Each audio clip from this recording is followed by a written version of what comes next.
Müsəlmanın Qalası kitabında istiftah dualarının sonuncusunda qalmışıq və bu duanın ilk cümlələrinin izahını götürdük və son cümlələrində qalmışıq.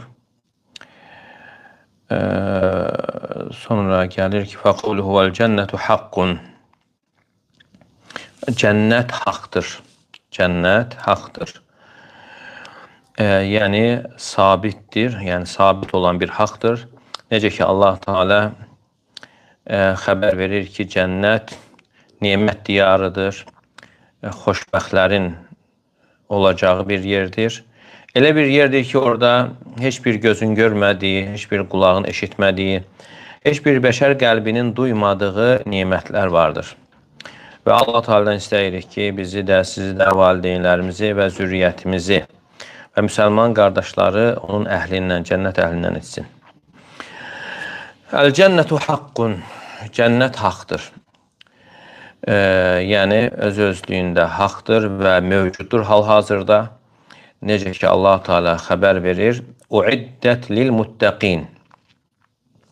Yəni, cənnət müttəqilər üçün artıq hazırlanmışdır. Yəni, içərisində olan nimətlərlə hazırlanmışdır, sabitdir, haqdır və burada heç bir şübhə yoxdur. Biz buna iman gətirmişik və bunu həm ümumi olaraq və təfsilatı ilə təsdiq edirik. وَالنَّارُ حَقٌّ və cəhənnəm də haqdır. Cəhənnəm özü-özlüyündə haqdır və mövcuddur hal-hazırda. Allah Teala bizi də, sizi də, valideynlərimizi, zürriyyətimizi və müsəlman qardaşlarımızı ondan və onun əhlinin halından qorusun və həmçinin orada olan əzabdan. Deməli, cəhənnəm haqdır, oradakı əzab da haqdır. Necə ki, bu dəlillərdə gəlmişdir və biz buna ümumi olaraq və təfsilatı ilə hədislərdə, vəhidə gəldiyi kimi, ayələrdə gəldiyi kimi iman gətiririk. وَالنَّبِيُّونَ حَقٌّ və peyğəmbərlər də haqdır. Rasullardan daha ümumidir. Nəbilər deyildiyi zaman içərisində rasullar da daxildir. لَأَنَّ كُلَّ رَسُولٌ فَهِيَ nəbi. Çünki hər bir rasul nəbidir. Onlar haqdır və Allah Teala onları seçmişdir. Onları digər insanlardan üstün etmişdir və onlara vəhy etmişdir. Və biz onlara həm ümumi olaraq iman gətirir ki, Allah Teala onları yaratdıqlarının içərisindən seçib və onlara öz vəhyini nazil edib və Quran və sünnədə adları gələnlərə təfsilatı ilə iman gətirir və buna görə də burada iman həm ümumi və həmçinin təfsilatı ilə olur. Və həmçinin Allah Resulü sallallahu aleyhi və səlləm bu duada, istiftah duasında deyərdi ki, və Muhammedun sallallahu aleyhi və səlləm haqqun və Muhammed sallallahu aleyhi və səlləm haqdır. Yəni, o Allah Teala tərəfindən göndərilən bir elçidir. O da nəbilərdəndir və onların ağası və sonuncusudur. Və burada xüsusilə gəlməsi, doğrusunu Allah bilir, ona görədir ki, Peyğəmbər sallallahu aleyhi və səlləmin birbaşa özünə iman gətirmək vacibdir. Yəni, bir kəsin iman iddiası ona fayda verməz, doğru olmaz. Peyğəmbər sallallahu aleyhi və səlləmə iman gətirmədikcə.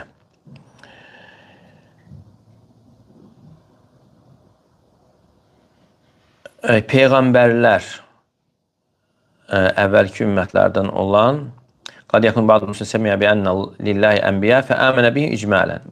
Ola bilər ki, bir müsəlman eşidib ki, peyğəmbərlər olub, onlara ümumi şəkildə iman gətirir. Lakin bunun təfsilatını araşdırmır, adlarını araşdırmır və ümumi iman gətirməsi kifayət edir.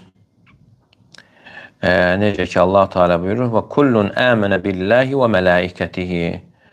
Onların hər bir Allaha və mələklərinə iman gətirmişdir, yəni ümumi olaraq. Lakin müəyyən bir təfsilat gələrsə, təfsilat şəkildə iman gətirmək də vacib olur. Lakin mən ləm yəbluğhu, əgər bir insana bu təfsilat çatmayıbsa, ümumi iman kifayət edir. Amma Muhammed sallallahu aleyhi ve selleme gəldikdə isə, yəni onun risalətini, xüsusi olaraq risalətini təsdiq etmək, iman gətirmək, onun Rasul olmasına iman gətirmək vacibdir. Sonra gəlir ki, وَالسَّاعَةُ حَقٌّ Qiyamət haqdır. Saat haqdır, yəni saat, yəni bu sə'a qiyamətin adlarındandır. Yəni bu mütləq şəkildə baş verəcəkdir.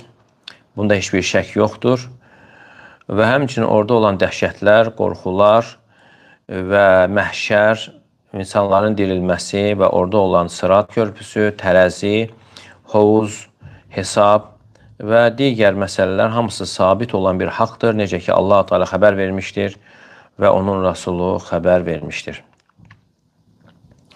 Fəədə kullu ixbar, yəni bütün bunlar hamısı elə bir ki, xəbər verməkdir. Cənnət haqdır, cəhənnəm haqdır, peyğəmbərlər haqdır. Yəni insan öz adından xəbər verir ki və öz imanından bütün bunların hamısına iman gətirir və necə ki, hədisin əvvəlində keçdi ki, Allahümmə ləkəl həmd, əntə nuru səmavati vəl ard. Allahım, həmdə layiq olan sənsən, sən göylərin və yerin nurusan. Və bütün bunlar hamısı həmd və səna qəbilindəndir və bu da zikrin ən əfsəli sayılır. Və bundan sonra isə xəbər vermək gəlir. Yəni, qul öz imanından xəbər verir, Rəbbinə olan imanından və onu təkləşdirməsindən xəbər verməsidir. Və sonra gəlir ki, Allahümmə ləkə əsləmtu. Allahım, mən sənə təslim oldum. Və bu isə ikinci mərtəbədir, zikrin mərtəbələrindən. Yəni, itaat etdim, təslim oldum, qəlbimlə və əzalarımla, dilimlə sənə təslim oldum. Yəni, bütün bunların hamısında artıq müti olduğunu etiraf edir. İslam zikr olunduğu zaman onunla yanaşı iman da zikr olunur. Çünki İslam, yəni zahiri əməlləri əhatə edir və iman isə qəlbin boyun əyməsini, qəlbin etirafını əhatə edir. Əl-iqrar vəl-iz'an, yəni iqrar vəl-iz'an təsdiq etməkdir, boyun əyərək və bu da imandır. İslam isə zahiri İslamdır. Fəyəkun abdu fi hali minəl istislam, yəni insan elə bilir ki, təslimiyyət halında olur. Yəni, heç bir halda doğru deyildir ki, insan desin ki, Allahümmə ləkə əsləmt, Allahüm mən sənə təslim oldum. Amma əzaları isə, bədən üzvləri Allaha qarşı inadkarlıq edir, Allaha itaat etmir və baxışı harama baxır və namazdan çıxır, Allahın haram etdiyi şeylərə baxır. Yəni, bu insan, belə insan kamil İslamla təslim olmamışdır. Yəni, onun İslamı kamil deyildir. Və həmçinin insan əli ilə Allahın haram etdiyi bir şeyi tutarsa və namaza başladığı zaman bu sözləri deməsi özünü yalanlaması kimi çıxır. Yəni, əgər bu hərəkətləri edirsə, yəni harama baxması, haram götürməsi və bu sözünü pozması kimi sayılır. Ləkə əsləmtu və bikə əməntu və sənə iman gətirdim. Sənə təslim oldum, sənə iman gətirdim. Bu iman İslamla yanaşı gəldiyi zaman iman əsasən də daxili əməllər nəzərdə tutulur və İslamdan nəzərdə tutulan isə zahiri əməllərdir.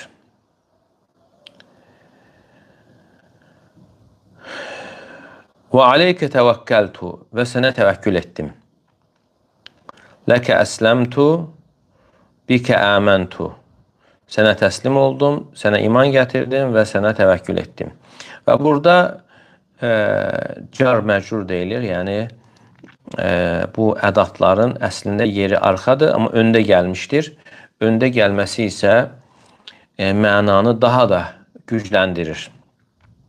Ləkə əsləmtu, bikə əməntu və aleykə təvəkkəltu insan dediyi zaman bu deməkdir ki, Yalnız sənə iman gətirdim, yalnız sənə təslim oldum və yalnız sənə təvəkkül etdim. Amma deyəndə ki, əsləmtu ləkə, əməntu bikə, yəni ola bilər ki, insan deyir ki, sənə də təslim oldum, başqasına da, sənə də iman gətirin, başqasına da. Amma ləkə əsləmtu gələrsə, ləkə öndə gələrsə, yalnız sənə təslim oldum. Bikə əməntu, yalnız sənə iman gətirdim. Və aleykə təvəkkəltu və yalnız sənə təvəkkül etdim. Necə ki, Allah Teala buyurur, və təvəkkəl aləl hayyilləzi lə yəmut.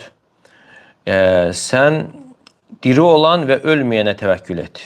Və aləllahi fətəvəkkəlu. Allaha təvəkkül edin. Yalnız Allaha təvəkkül edin. Və burada da həmçinin bu ədat öndə gəlmişdir. Və buna görə də yəni insan Allahdan qeyrisinə təvəkkül etməsi doğru sayılmır. Hətta məxluqun qadir olduğu şeydə olsa belə. Yəni, çünki təvəkkül qəlb əməli olduğuna görə Allaha xas olan bir şeydir. Və sən deyə bilməzsən ki, ey filan kəs, mən sənə təvəkkül edirəm. Bu işləri yerinə yetirməkdə, bu əşyaları çatdırmaqda, filan işi yəni əda etməkdə sənə təvəkkül edirəm. Yəni insan Allaha təvəkkül etməli və deməlidir ki, mutəvəkkülün alallah. Hətta burada məsələn zahiri işlərdə isə gəlir ki, Allah sonra sən istədiyin ki oldu icazəlidir. Allah və sən istədiyin ki olmaz, amma Allah sonra sən istədiyin ki olmaz. Amma təvəkkülə gəldikdə isə alimlər buyurur ki, hətta belə də deyilməsi təvəkkül məsələsində doğru deyil. Yəni, mən Allaha təvəkkül etdim, sonra sənə təvəkkül etdim. Yəni, bu icazəli deyildir. Və aleykə təvəkkəltu, yəni mən kürəyimi sənə söykədim, işimi sənə həvalə etdim, sənə etimad etdim, ey Rəbbim, səndən başqasına bunu etmədim. Və zərəri sovuşduran və bəlanı qaldırmaqda tək kəfil olan Allah Teala'dır. Və həmçinin ehtiyacları ödəməkdə, insanın istədiyini həyata keçirməkdə, qorxuları sovuşturmaqda, yəni insan yalnız Rəbbinə ümid bəsləməlidir. Çünki bunlar hamısı Allahın əlindədir.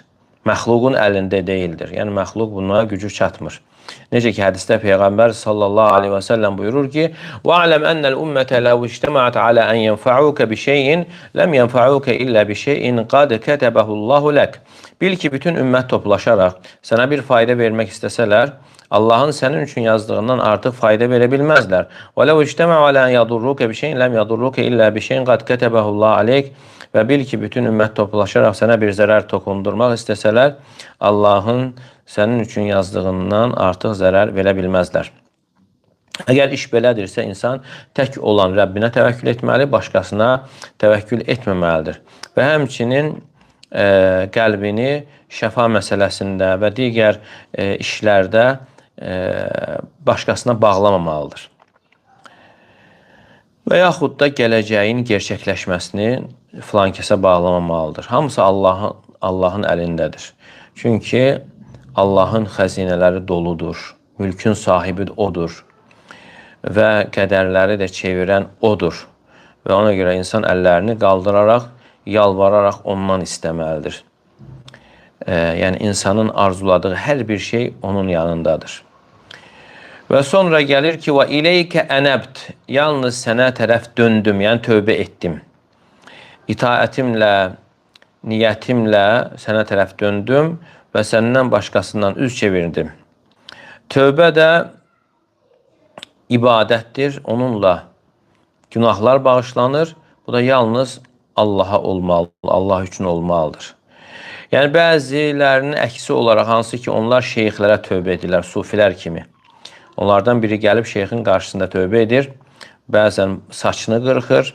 Xristiyanlar kimi keşişin yanına gələrək bağışlanmağı keşişdən istəyirlər və o da etiraf kürsüsündə oturur və etdiklərini təfsilatla etiraf edir və sonra bağışlanmaq istəyir, tövbə istəyir. Və bütün bunlar sözsüz ki, icazəli deyildir və tövbə ibadətdir və o da tək olan Allah üçün olmalıdır. Və bu şəri tövbədir. Və qad təkəlləmnə aləl-inabə və tövbə və tövbə və inabə arasında da müəyyən təfsilat da vardır. Bu qəlb əməlləri mövzusudur. Və burada da keçir ki, İleykə ənəbtu, yəni, ya Rab, mən sənə tərəf tövbə edən, dönənəm, sənə tərəf dönürəm. Deməli, bu insan ki, namaz qılır və deyir ki, ənəbtu, mən sənə tərəf döndüm, tövbə etdim,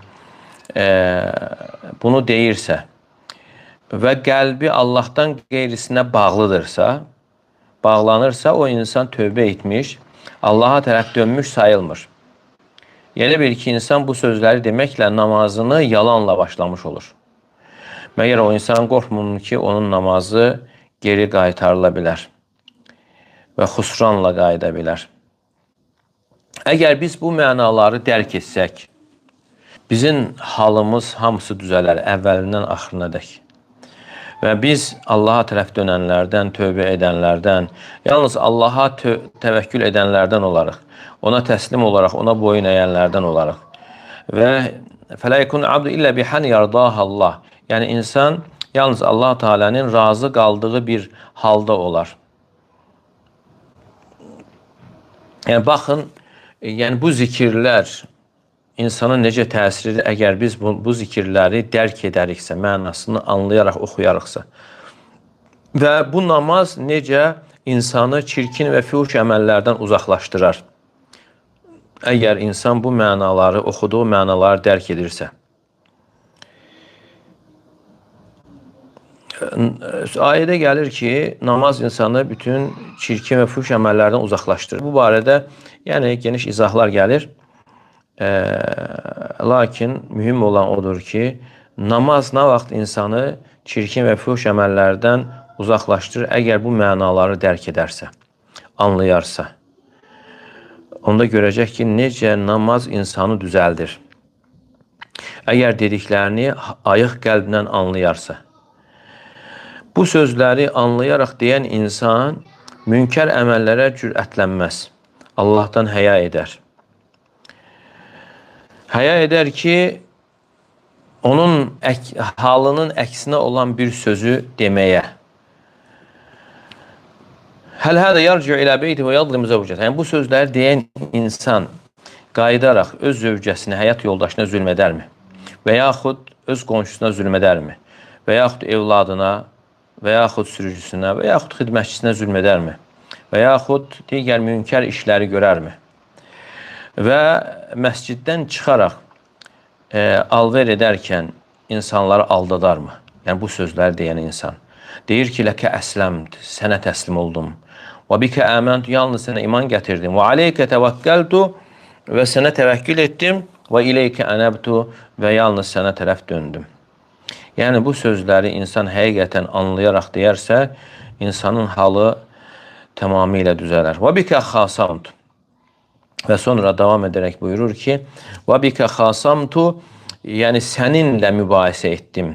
Yəni, sənin yardımınla, sənin gücünlə, sənin mənə olan dəstəyinlə mən mübahisə etdim. Sənin hüccətinlə mübahisə etdim. Yəni, çünki insanın gücü və qüvvəti yoxdur, əgər Allah Teala ona yardım etməsə. İnsan zəif bir məxluqdur. Və bəzən insan özünün güclü olduğunu zənn edir, onda hüccətin, dəlilin olduğunu və görürsən ki, insan belə bir halda dili bağlanır.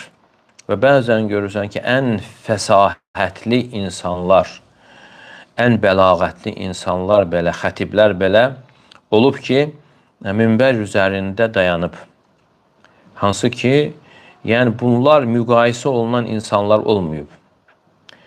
İnsanların qarşısına durur, sonra dili bağlanır. Bir kəlmə belə danışa bilmir. Yəni, bu mövcud olan bir şeydir, bunun dəlillər də vardır. Yəni, bu da insanın acizliyini və zəifliyini ortaya çıxardır. Yəni, belə bir hadisələr tarixdə baş verib. Və bəzən görürsən ki, qarilərdən belə, məşhur güclü qarilərdən xəlifənin qarşısında namaz qıldığı zaman qısa surələrdə xəta edib, çaşıb,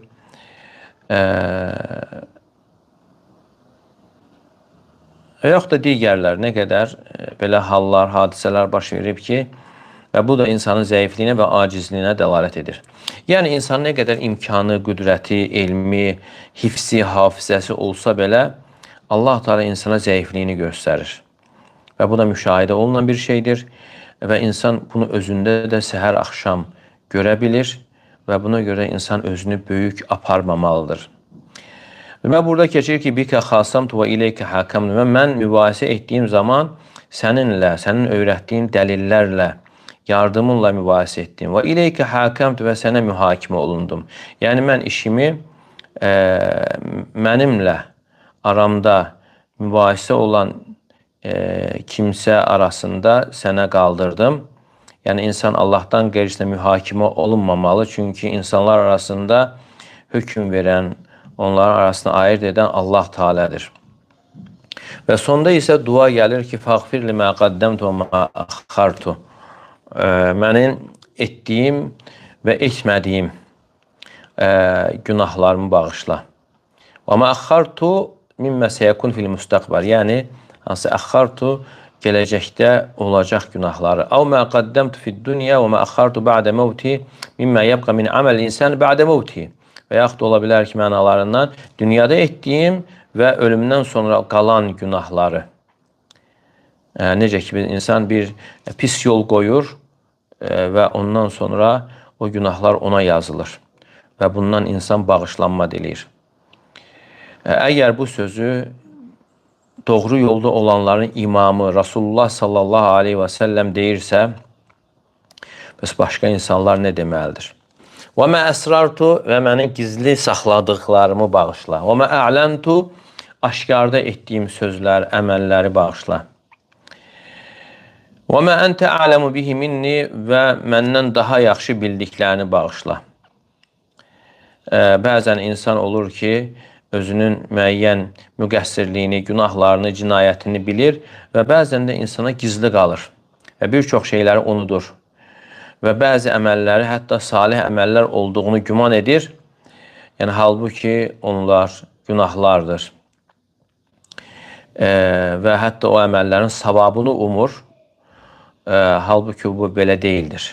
Ola bilər ki, niyyət qarışıq olsun. Zahirən salih görsənir, amma niyyət qarışıq olduğuna görə əməl batil olmuş olur və insanın başına bir bəla olur. Necə ki, hədisdə də Peyğəmbər sallallahu aleyhi və səlləm buyurur ki, İnnə əvvələn nəs yuqda yevməl qiyaməti aleyhi raculun ustuşhid. Yəni, qiyamət günü ilk arasında hökm kəsilən insan, hökm verilən insan, şəhid olan insandır və o gətirilir və Allah Teala neymətlərini ona tanıtdırır və onları bilir, etiraf edir və deyir ki, sən bunlara qarşı nə etdin və o da deyir ki, sənin yolunda vuruşdum şəhid olana dək. Və deyir ki, sən yalan dedin, sən vuruşdun ki, sənə cömərd, yəni cəsarətli desinlər, sənə cürətli və cəsarətli desinlər. Artıq deyildi, sonra əmr olunur, üzü qoyulur, cəhənnəmə atılır. Və ikinci isə elm öyrənən və elm öyrədən, Quran oxuyan birisidir. Və o da gətirilir və Allah Teala neymətlərini ona tanıtdırır və o da onları etiraf edir. Və deyir ki, sən buna qarşı nə etdin və o da deyir ki, elmi öyrəndim və öyrətdim və sənin üçün Quran oxudum və deyir ki, sən yalan dedin, lakin öyrəndin ki, elmi sənə alim deyilsin, Quran oxudun ki, sənə qari deyilsin deyə. Artıq deyildi, sonra üzü qoyulu cəhənnəmə atılır. Və üçüncü də o kişidir ki, Allah Teala ona geniş ruzi verib, mal verib, müxtəlif növ mal və o da gətirilir və Allah Teala neymətləri ona xatırladır və onları tanıyır, etiraf edir və deyir ki, buna qarşılıq nə etdin? Və o da deyir ki, sənin sevdiyin elə bir yol olmadır ki, o yolda sənin üçün xərcləməyim. Və deyir ki, sən yalan dedin. Lakin sən bunları etdin ki, sənə səxavətli, əli açıq, cömərd desinlər deyə. Artıq deyildi və sonra əmr olunur, üzü qoyulu cəhənnəmə atılır. Və sonra Peyğəmbər sallallahu aleyhi və səlləm buyurur ki, Əntəl müqaddimu və əntəl müəxxiru. Önə salan da sənsən, təxirə salan da. Yəni, əvvələ çəkən də sənsən, təxirə salan da sənsən, səndən başqa məbud yoxdur. Əntəl müqaddimu, yəni istədiyini sən önə çəkirsən, istədiyini geri çəkirsən. Və yədxulu təhtə hədə əşya və məani və bunun altında müxtəlif mənalar, ehtimallar daxildir. La ilahə illə ən, səndən başqa ibadətə haqqı olan məbud yoxdur. La ilahə qayruk, səndən başqa ilah yoxdur, yəni ibadətə haqqı olan. Tək olan sənsən. Ənəhu qal hədə və hədə fəyəkun dəlik min qabili şək və ravi ikisini də gətirir. Ola bilər bu şək babından olsun. Artıq biz bununla bilirik ki, bu hədis özündə rububiyyəti, Allahın qulları üzərində olan rububiyyətini əhatə edir və uluhiyyətini əhatə edir və həmçinin qiyamətin zikr olunması, cənnət, cəhənnəm, peyğəmbərlik və xüsusən də Peyğəmbər sallallahu aleyhi və səlləm, tövhid və onun növləri, Allahdan məğfirət istəmək, Allah Teala haqdır və onun qayyumluğu haqdır, onun mülkü haqdır və bütün təriflərə layiq olan Allah Teala'dır, başqası deyildir. Və bütün bunlar hamısı Allah Teala'nın kamil sifətlərini gərəkdirir. Və Allah Teala buna layiqdir. Çünki mütləq şəkildə həmdə layiq olan odur, başqası deyildir. Allah Teala hər bir eyibdən, naqislikdən pakdır, müqəddəsdir. Deməli, bu hədis, bu zikir, bu dua növlərin üçünü də hansı ki qeyd olundu, zikrin növlərinin üçünü də özündə əhatə edir. Birincisi, Allah həmd etmək və qulun özündən xəbər verməsi. Ləkə əsləmtu və bikə əməntu, sənə təslim oldum və sənə iman gətirdim və burada dua və eyni zamanda istək. Və sonra da insan Rəbbindən istəyir bağışlamağı. İğfirli mə qaddəmtu və mə əxxartu, mənim etdiyim və geri saxladığım günahlarımı bağışla, gizlində etdiyim, aşkarda etdiyim. Və bihədə yəkun hədə min əcəlli hədil istiftəhət. Yəni, bu baxımından yanaşdığımız zaman bu istiftah duası dualar içərisində ən ucasından sayılır. Çünki bu əzəmətli mənaları özündə əhatə etmişdir. Əgər bu cümlələrin məzmununa baxsaq və dəlalət etdiyi müxtəlif növ dəlalətə baxsaq, görərik ki, burada çox əzəmətli mənalar var və hətta qeyd olunası olsa bunun vəsfi daha da çox, yəni uzanır. Xüsusən də bu peyğəmbərlik barəsində savab, cəza və digər imanla, etiqadla bağlı olan məsələlərdir. Və sonunda da yaxşı olar ki, bu zikirlər mənasının bilinməsi ilə yanaşı əzbərlənsin və sonra da vaxt aşırı namazlarda oxunsun. Əgər belə oxunarsa, həqiqətən namazın daha yaxşı olmasına, xuşu içərisində yerinə yetirilməsinə səbəb olar və bundan sonra da o namaz insanı digər günahlardan, çirkin əməllərdən uzaq olmasına səbəb olar, uzaqlaşdırar.